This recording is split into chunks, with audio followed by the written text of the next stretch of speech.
അല്ല, ഇക്കാര്യത്തിൽ നമ്മൾ തുടക്കത്തിൽ പൊതുസമൂഹത്തിൽ ഈ വിഷയം ഉയർന്നു വന്നപ്പോൾ തന്നെ എം വി ഗോവിന്ദൻ മാഷിന്റെ പേര് അന്തരീക്ഷത്തിൽ നമ്മളൊക്കെ കേട്ടതാണ്.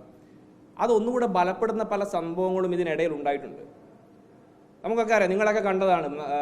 പി ദിവ്യ ജയിലിൽ പോകുന്ന സമയത്ത് ജയിലിൽ സന്ദർശിച്ചവരുടെ കൂട്ടത്തിലുള്ള ഒരാൾ എം വി ഗോവിന്ദൻ മാഷിന്റെ ഭാര്യ ശ്യാമള ടീച്ചർ. ഈ ഏറ്റവും അടുത്ത ദിവസം, സമീപ ദിവസമാണല്ലോ മട്ടന്നൂർ ഉരുവച്ചാലിലെ CPM-ന്റെ വളരെ പ്രമുഖരായ പല നേതാക്കളും ഒരു അക്രമ കേസുമായി ബന്ധപ്പെട്ട് ജയിലിൽ പോയത്. എന്തേ ശ്യാമള ടീച്ചർ പോയിട്ട് ആ സഖാക്കളെ ഒന്ന് കാണാത്തത്? അല്ലെങ്കിൽ മറ്റ് നിരവധിയായ ആളുകൾ, ഇവരൊക്കെ വലിയ രീതിയിൽ CPM ഉന്നത നേതാക്കളൊക്കെ പല കേസുകളുമായി ബന്ധപ്പെട്ട്, പെരിയ ഇരട്ടക്കൊല കേസുമായി ബന്ധപ്പെട്ട് മുൻ MLA ഉൾപ്പെടെയുള്ള ആളുകളൊക്കെ പോകുന്നു. ഇവരെ ഒന്നും എന്തേ പ്രത്യേകം ശ്യാമള ടീച്ചർ പോയി കാണാത്തത്?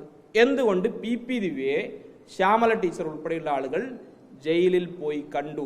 ഈ ചോദ്യങ്ങളൊക്കെ കൂട്ടി വായിക്കുമ്പോൾ, ഈ ഉത്തരങ്ങളൊക്കെ ചേർത്ത് വെക്കുമ്പോൾ പല കാര്യങ്ങളും നമുക്ക് മനസ്സിലാക്കാൻ വേണ്ടി സാധിക്കും. ആ സംശയത്തിന് ഉത്തരം കണ്ടെത്തുന്ന രീതിയിലേക്ക് തന്നെയാണ്. ഇതിപ്പോൾ ഏതെങ്കിലും തരത്തിൽ ഞാനൊരു ആരോപണം ഉന്നയിച്ച് പറയുന്നതിനപ്പുറത്തേക്ക് ഇന്ന് രാവിലെ പുറത്തു വന്ന വാർത്തയുമായി ബന്ധപ്പെട്ട് തന്നെ ഇതൊന്ന് ചേർത്ത് വായിച്ചാൽ എന്താണ് അതിനകത്ത് മനസ്സിലാകുന്നത്? CPM നേതാക്കൾ ഇപ്പോൾ ഏതെങ്കിലും തരത്തിൽ കമ്മ്യൂണിസ്റ്റ് ആശയമോ വിപ്ലവ മുദ്രാവാക്യമൊന്നും ഉയർത്തിപ്പിടിച്ച് മുന്നോട്ട് പോകുന്ന ആളുകളൊന്നുമല്ല. ഇവരിപ്പോൾ ബിസിനസ് രംഗത്ത് സജീവമാകുന്ന, കോടിക്കണക്കിന് രൂപ സമാഹരിക്കുന്ന രീതിയിലേക്കുള്ള കച്ചവട താല്പര്യമുള്ള മുതലാളിമാരുമായി കൂട്ടുകച്ചവടം നടത്തുന്ന ആളുകളായി CPM-ന്റെ ഉന്നത നേതാക്കൾ മുതൽ താഴെത്തട്ടിലെ നേതാക്കൾ വരെ മാറിയിരിക്കുന്നു. അത് PP ദിവ്യ അതിനകത്തൊരു കണ്ണിയാണെങ്കിൽ അതിൽ ഈ പറഞ്ഞ ഉന്നതരായ പല നേതാക്കളും അതിൽ കണ്ണികളാണ് എന്ന് ചൂണ്ടിക്കാണിച്ചുകൊണ്ടുള്ള കത്തൊക്കെയാണ് പോളിറ്റ് ബ്യൂറോയുടെ കയ്യിലിരിക്കുന്നത്. ആ കത്തിൻ്റെയൊക്കെ വിശദാംശങ്ങൾ പുറത്തു വരട്ടെ. എന്താ അങ്ങനെ ഒരു കത്ത് കിട്ടിയിട്ടുണ്ട് എങ്കിൽ പുറത്തു വിട്ടെ. CPM പരാതി ഉണ്ടോ എന്ന് ചോദിക്കുമ്പോൾ ഇല്ലെന്ന് പറയുന്നു, കത്തുണ്ടോ എന്ന് ചോദിക്കുമ്പോൾ ഇല്ലെന്ന് പറയുന്നു. പരാതി നൽകിയിട്ടുള്ള ആളുകളും ഇതിൽ പറയപ്പെട്ട കക്ഷികളുമെല്ലാം പൊതുസമൂഹത്തിന് മുമ്പിൽ നിൽക്കുകയാണ്. ആരെയാണ് ഇവരൊക്കെ ചേർന്ന് വിഡ്ഢികളാക്കാൻ വേണ്ടി ശ്രമിക്കുന്നത്? ഗോവിന്ദ മാഷിന്റെ മകൻ ഉൾപ്പെടെയുള്ള ആളുകളെക്കെതിരെ ആരോപണം വരുന്നു. മാഷ് ഇതുവരെ മിണ്ടിയോ? എനിക്കെതിരെ ഒരു ആരോപണം വന്നാൽ, ഇങ്ങനൊരു വിഷയം വന്നാൽ അതില്ല, അങ്ങനെ ഒരു സംഭവം ഇല്ല എന്ന് പറയാൻ ഒന്നുകിൽ ഞാനത് അംഗീകരിക്കണം, അല്ലെങ്കിൽ അങ്ങനെ ഇല്ല എന്ന് നിഷേധിക്കണം.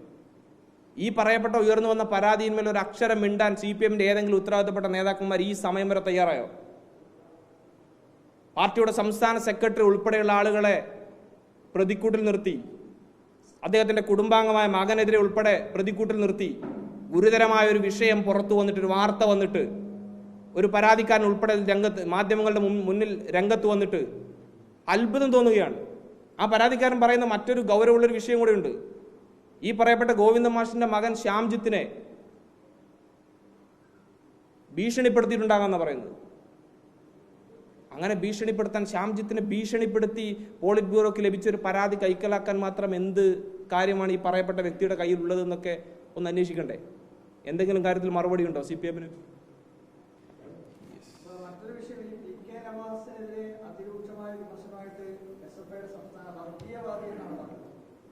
അതിനകത്ത് വളരെ അത്ഭുതത്തോടെ SFIയുടെ സംസ്ഥാന സെക്രട്ടറിയുടെ ഭാഗത്തു നിന്നുള്ള അത്തരം ഒരു പരാമർശത്തെ കഴിഞ്ഞ ദിവസം നോക്കിക്കണ്ടത്. കാരണം SFI പോലൊരു സംഘടനയുടെ സംസ്ഥാന സെക്രട്ടറിയുടെ ഭാഗത്തു നിന്ന് ഒരിക്കലും പ്രതീക്ഷിക്കാത്ത ഒരു പരാമർശം.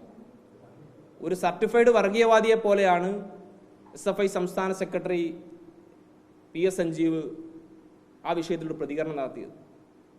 MSF പോലൊരു വിദ്യാർത്ഥി സംഘടനയുടെ സംസ്ഥാന പ്രസിഡന്റിനെ ഉൾപ്പെടെ ആ സംഘടന ഒന്നാകെ അധിക്ഷേപിക്കുന്ന വർഗീയവാദികളെന്ന് മുദ്രകുത്തുന്ന രീതിയിലേക്കുള്ള പ്രസ്താവന വന്നത് ഏതെങ്കിലും തരത്തിലുള്ള ഒരു RSS BJP നേതാവിൻ്റെ വായിൽ നിന്നല്ല, SFIയുടെ സംസ്ഥാന സെക്രട്ടറിയിൽ നിന്നാണ്. ഒരു തരത്തിലും അംഗീകരിക്കാൻ കഴിയാത്ത ഒന്നാണ്.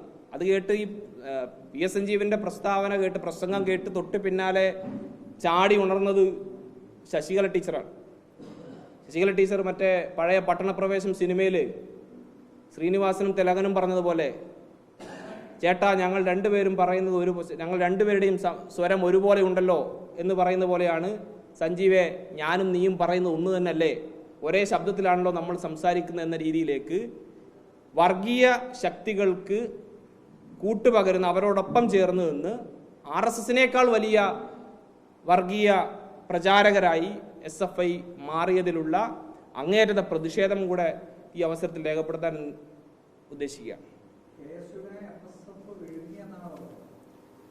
അല്ല, KSUവിനെ MSF വിഴുങ്ങോ, MSF KSUവിനെ വിഴുങ്ങേണ്ട സാഹചര്യമൊന്നുമില്ലല്ലോ. ഞങ്ങളെ സംബന്ധിച്ച് വളരെ വർഷങ്ങളായി ഈ മുന്നണി സംവിധാനം നിലവിൽ വന്ന കാലങ്ങൾ മുതൽ KSUവും MSFും യോജിച്ച് മുന്നോട്ട് പോവുകയും പ്രവർത്തനങ്ങൾ നടത്തുകയും ചെയ്യുന്ന സംഘടനകളാണ്. ഞങ്ങൾക്കിടയിൽ ഒരുപക്ഷെ ഏതെങ്കിലും തരത്തിലുള്ള അഭിപ്രായ വ്യത്യാസങ്ങളുണ്ടെങ്കിൽ അത് പരസ്പരം സംസാരിച്ചും ചർച്ച ചെയ്തും പരിഹരിച്ചൊക്കെ മുന്നോട്ട് പോകുന്ന ആശയപരമായ അഭിപ്രായ വ്യത്യാസങ്ങളുണ്ടെങ്കിൽ അതിൽ പോലും വ്യത്യസ്ത നിലപാടുകൾ സ്വീകരിക്കുന്ന സംഘടനകൾ തന്നെയാണ്. ആ രീതിയിൽ പോകുന്ന MSFനെയും KSUവിനെയും കൂട്ടിക്കെട്ടിയിട്ട് തൽക്കാലം SFI ഇപ്പോൾ RSSന് വേണ്ടി MSFനെതിരെ ഓശാന വാടാൻ നിൽക്കേണ്ട എന്നുള്ളതാണ് പറയാനുള്ളത്.